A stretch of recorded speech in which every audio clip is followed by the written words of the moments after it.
Bonjour, bienvenue sur gregot.com. Je suis aujourd'hui avec Antoine Hydrio. Alors Antoine, il a commencé il y a au moins 10 ans ici à Fushankun en tant qu'élève avec Cyril Rousseau et sa section de MMA à l'époque.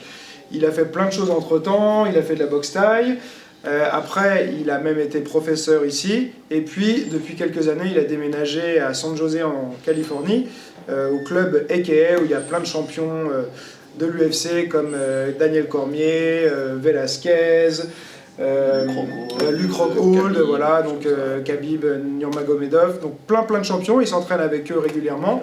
Et aujourd'hui, il va nous présenter des techniques adaptées au MMA sur un travail de réaction, les différentes possibilités qu'on va avoir sur quelque chose de basique et comment s'adapter à ce que la personne fait en face. Donc bonjour à tous, je vais vous montrer différentes actions possibles selon la réaction de Greg en l'occurrence.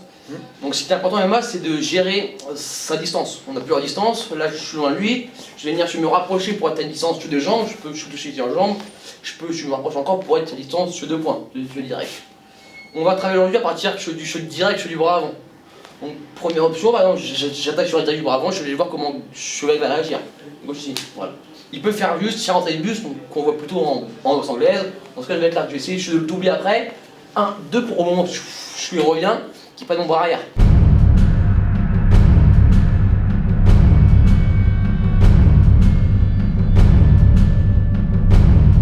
Il y a aussi des personnes qui, au lieu de l'esquiver sur l'arrière, elles esquivent plutôt sur les côtés, donc ils esquivent plutôt sur l'avant. Donc je vais être là, voilà exactement, il esquive ici.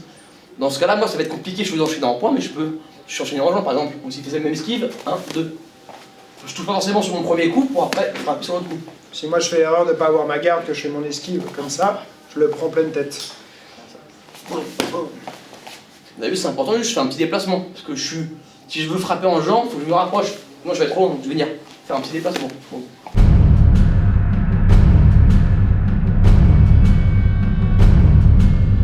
Soit il peut esquiver mon coup, soit il peut aussi décider de le bloquer. Ouais. Donc j'attaque, même chose sur un direct, il bloque. Là je vois qu'il met son poids du corps sur la jambe avant. Du coup je sais qu'il ne pourra pas utiliser sa jambe pour venir se bloquer un coup. Donc je peux venir par exemple enchaîner avec une jambe. Direct, il met le poids ici, je peux frapper après en jambe. Donc direct, l'autre ici. Là tu mets un petit décalage vers l'extérieur. Je peux décaler un petit peu, ça m'évite, s'il veut mettre, tu vas être une droite, par exemple, parce qu'il peut encaisser pour une droite, voilà, je reste en face. Du coup si je décale un petit peu, je suis plus dans son axe. Je sécurise mon mouvement. Voilà ça, je recommence ça.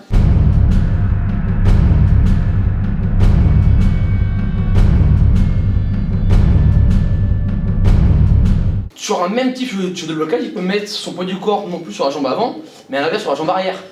Du coup là, s'il va ailleurs, il peut être prêt à bloquer. Si j'attaque, il peut lever la jambe, je suis pour le bloquer. Ça va donc pas être la meilleure option. Pareil, si je veux enchaîner en point, il est toujours équilibré, donc il va peut-être pouvoir se me contrer ou autre chose. C'est pas la bonne option. Donc du coup, ce que je vais faire, je peux décider, je dois l'amener au sol. Je vois qu'il est sur l'arrière ici, je peux venir avancer ma jambe, percuter pour aller chercher après en lutte. Je peux ramener la jambe, faire différentes choses. Pour donner une petite astuce sur la lutte, ce qu'ils font en lutte souvent, c'est rentrer loin. On a pas mal de problèmes en Europe, parce que souvent, moi je sais qu'au début je vais m'arrêter. J'attaque aux jambes et là en fait je vais m'arrêter. Parce qu'on a l'impression d'être à la plaisance, en fait je suis loin de lui. Ce qu'il faut, c'est aller chercher le plus loin possible. Pour ça, une petite astuce, c'est de poser d'abord votre talon. Attendez, je vais venir frapper, je pose talon, pointe de pied, genou, pointe de pied, genou. Et du coup, je vais beaucoup plus loin. Je suis dans mon mouvement. Direct, je vois ce point du corps sur l'arrière. D'abord pointe de pied, excusez-moi, talon, pointe de pied, puis genou. Ouais, c'est important, je colle ma tête. Si je suis comme ça, baissé, il peut soit faire des raffus, soit il peut même, si je suis debout, faire des guillotines, des choses comme ça. D'accord. Donc très important, toujours en lutte, être bien collé, être bien compact. Moins il y aura d'espace entre vous et lui, plus vous êtes fort, plus vous êtes puissant.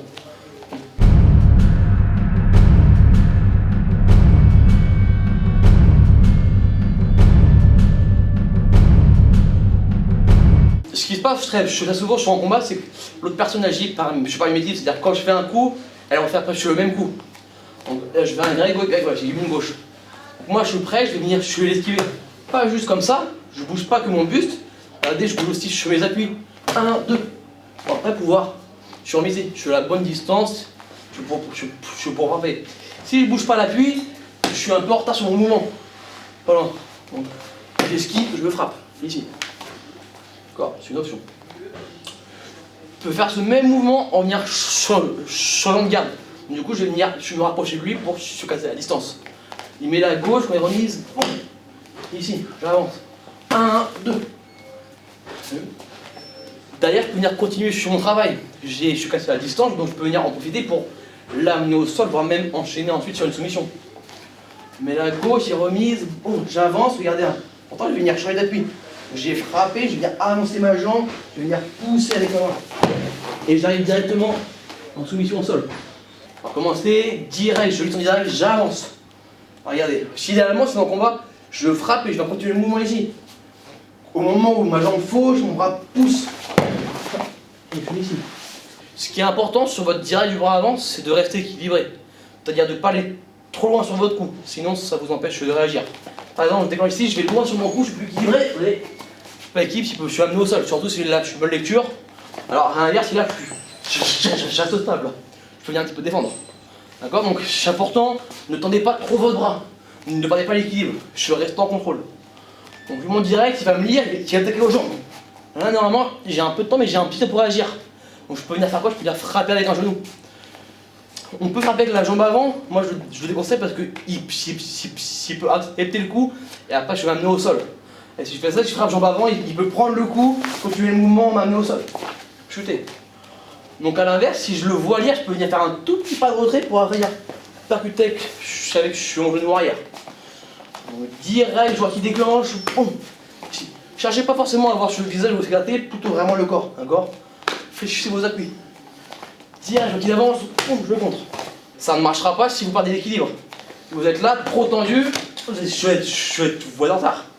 D'accord? Donc c'est à vous d'avoir une bonne posture, bien équilibrée. Ouais, donc des techniques que je trouve vraiment très intéressantes parce que c'est vrai qu'il ne faut pas être figé, c'est-à-dire d'une même situation, là simplement d'une attaque bras avant, en fonction du combattant qu'on a en face, de sa réaction, en fait, de ce qu'il a pratiqué aussi avant, ça va conditionner ses réactions et il faut avoir des solutions pour différents types de personnes, pas être juste à l'aise sur un seul profil. On est sur internet, pour nous le seul moyen de savoir si tu as aimé cette vidéo c'est que tu nous le dises, donc pense à cliquer sur j'aime, laisser un petit commentaire et partager sur les réseaux sociaux. Et comme je dis toujours, celui qui croit savoir n'apprend plus, alors garde l'esprit ouvert.